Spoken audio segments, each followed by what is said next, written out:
So people that ain't familiar with these rough out, all these rough out gonna have a plug on top of their head up at the top that need to be taken off. That's where the machine hooks up to it when we rough them out. As you can see here, we just using some big old galvanized screws, screw it down, hold it, in place. Just be careful about where the screw is, know where it's at so you don't hit it. At home, I have a vise. A lot of carvers use jaw horses.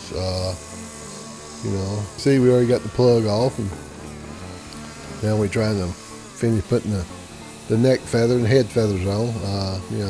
They're already in there. I'm just making them a little bit more defined.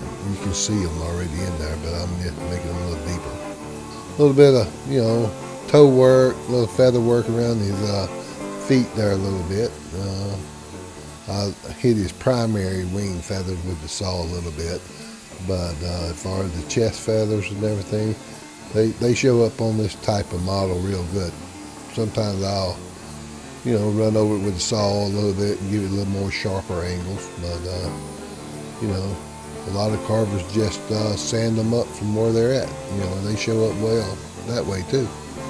As you can see, we do a little bit of tail feather and the primary wing feathers. We go in and lay them in. It just needs a little bit defining. But that's the idea of the rough out video here too. It just shows kind of what I have in mind whenever I made the model, working the beak a little bit with the saw. Typically I don't do that.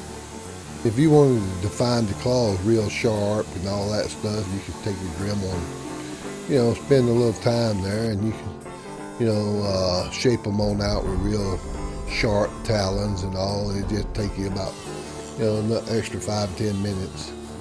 So here I got a saber bit, kind of a bull nose bit that, usually work real good for, working on beaks and stuff. So I'm just going up underneath where his beak is. And, well, we have a few different eagle models. We have a flying eagle on his wing. We have perched eagles. You see right here, I kind of took his beak down a little too far, but we'll just reshape it a little bit. A little study ahead of time always helps if you're not familiar with making them. It still never hurts to do your homework. The more you know what an eagle looks like, the better you'll do. We get a little Dremel here and do a little beak work yet, and a little bit of eye work.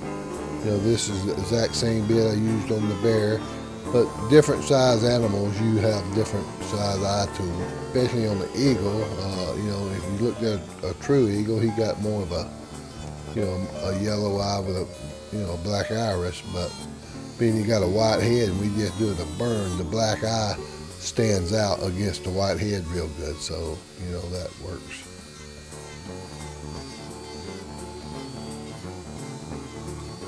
This, I'm just taking a little Dremel, putting a little finer fur around his feathers around his face there.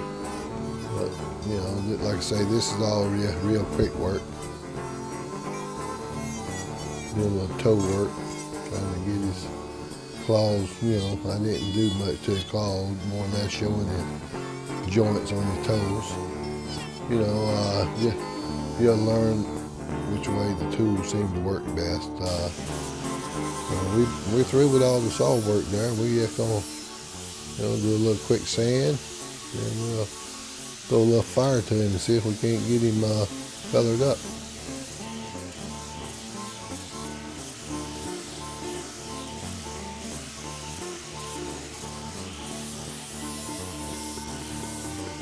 I just hit that screw with my grinder. You see that spark. If people that ain't familiar with sandiflexes, as they wear out, it'll leave some of the paper behind without no sand on it, and I'm trying to trim it back. A bear, I usually sand his face first. Eagles, I sand his head and beak first.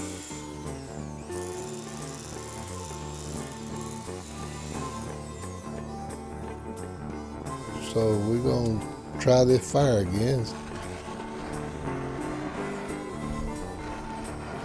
You don't burn his tail and you don't burn his head. Pretty much everything else you can burn. The wind picked up pretty hard and that torch ain't burning too good in this wind.